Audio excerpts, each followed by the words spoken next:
सारे जहाँ से अच्छा हिंदुस्तान हमारा। जैद भाई कल अभी 26 जनवरी लग गई है और ये किसी भी मुल्क की आज़ादी के साथ में जो हुकूक की लड़ाई रहती है, जो कॉन्स्टिट्यूशन बोला जाता है, उसको नाफिज किया गया 26 जनवरी 1950 को।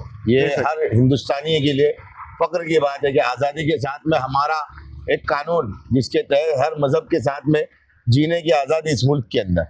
हाँ, बिल्कुल सही बात है शिव भाई। सबसे पहले तो जय हिंद दोस्तों, सारे मुल्क के अजीम हिंदुस्तानियों को 26 जनवरी 1950 को बाबा साहब भीमराव अंबेडकर का संविधान, मतलब अंग्रेज़ों के कानून से हमें निजात मिली। 1947 में 15 अगस्त 1947 में मुल्क आज़ाद हुआ। पहली तकरीर जो जवाहरलाल नेहरू की थी वो पूरी दुनिया जानती है। लेकिन देखिए, आज़ादी से पहले सन 1857 से लेके 1947 तक थी वो आज़ादी की लड़ाई। हिंसा पर अहिंसा की विजय। वो विजय जो थी ना, मतलब जिसमें हिंदू, मुस्लिम, सिख, ईसाई, हिंदुस्तान का वो आखिरी इंसान मुल्क की आज़ादी के लिए अपने कदम को बढ़ा रहा था। लाखों हजारों लोग शहीद हुए मुल्क की आज़ादी के लिए। तब ये मतलब ये आज़ादी मिली हमको ऐसे ही नहीं मिली। बिल्कुल, अंग्रेजों के कानून से जो निजात मिला ऐसे ही नहीं मिला।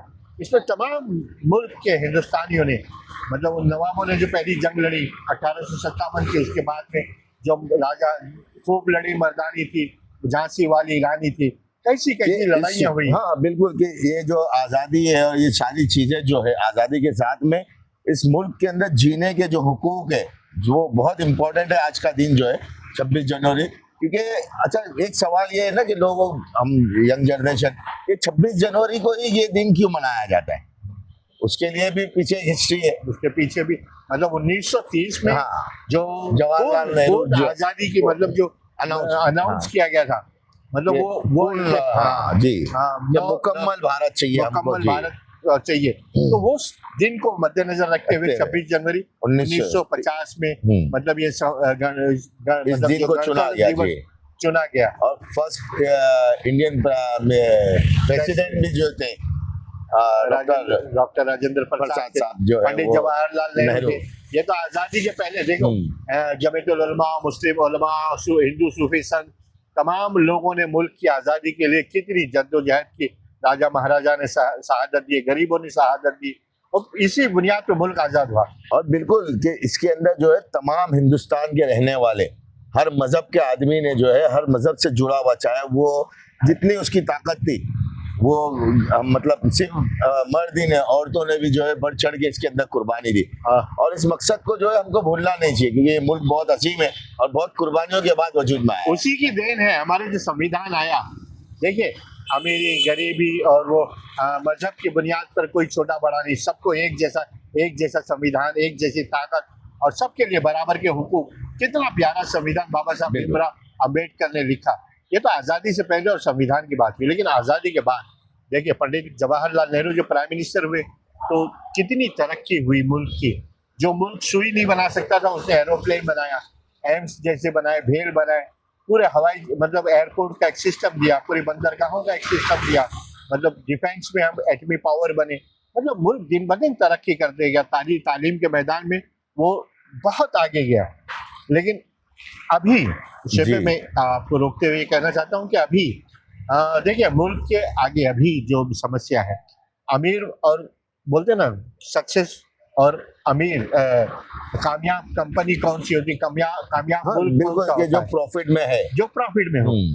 अभी 2014 को जो नई चीज आई यहाँ पर, मतलब ठीक है जमहूरी, ये भी बाबा साहब भीमराव अम्बेडकर का संविधान था जिसने पावर को यहाँ से वहाँ टर्न किया। लेकिन लोग मनुस्मृति की बातें करते हैं, दूसरी जो बातें करते हैं। आज मुल्क जो है ना, जो 50 लाख करोड़ मतलब जो कर्ज में था, आज 210, मतलब कर्ज की जो चीजें बढ़ी, महंगाई का एक जोर आया। महंगाई भी हम सह लेंगे, कर्ज भी सह लेंगे, लेकिन हिंदुस्तान में जो है ना, दो चीजें बहुत जो लोगों को दुखती है।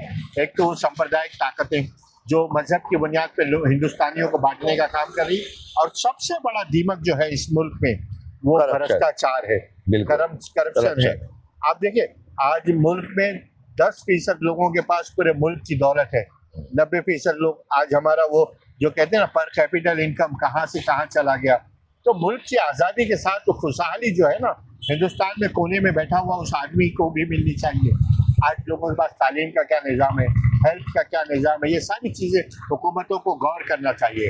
और हम जो है हुकूमत से गुजारिश करेंगे कि ये जो दिन आया है 26 जनवरी 1950 का, इसकी बका के लिए इस मुल्क के अंदर अमन और शांति बना के रखे। धर्म की राजनीति हमको बिल्कुल नहीं करनी है। धर्म की राजनीति जो है वो किसी भी मुल्क को जो है वो बर्बादी की तरफ ले जाए। बाबा साहब भीमराव अम्बेडकर का जो संविधान है उसकी रक्षा के लिए हर भारतीय को तैयार रहना चाहिए। जय हिंद दोस्तों। जय हिंद दोस्तों।